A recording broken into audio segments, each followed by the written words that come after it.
ஐயோ சுப்பிரமணியா, திருச்செந்தூர் கடலுக்கு என்ன ஆச்சு? கருமை நிறத்தில் மாறி காட்சியளிக்கும் பறந்து விரிந்த கடல்.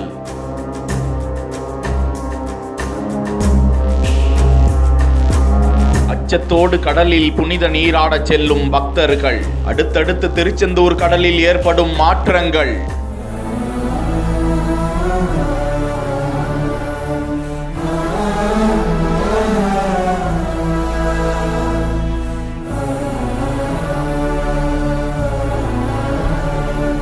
முருகனின் அறுபடை வீடுகளில் இரண்டாம் படை வீடான திருச்செந்தூர் சுப்பிரமணிய சுவாமி கோவில் முருகஸ்தலங்களில் மிகவும் பிரசித்தி பெற்ற ஸ்தலம். திருவிழா மற்றும் விடுமுறை தினங்களில் வெளி மாவட்டங்கள், வெளி மாநிலங்களில் இருந்தும் ஏராளமான பக்தர்கள் வந்து சுவாமி தரிசனம் செய்து செல்கிறார்கள். திருச்செந்தூர் கடல் ஒரு சுற்றுலா தலமாகவே பார்க்கப்பட்டு வருகிறது. அந்த கடலில் புனித நீராடி விளையாண்டு விட்டு சுவாமியை தரிசனம் செய்து அங்குள்ள நாளி கிணறிலும் குளித்துவிட்டு செல்வது பாக்கியம் என பக்தர்கள் கருதும் நிலையில், சில தினங்களாக திருச்செந்தூர் கடற்கரையில் கடல் அரிப்பு ஏற்பட்டு வந்த நிலையில் எப்போதும் நீல வண்ணத்தில் காட்சி தரும் திருச்செந்தூர் கடல் தற்போது கருப்பு நிறத்தில் அலைகளும் அதிகமாக காட்சியளிக்கின்றது.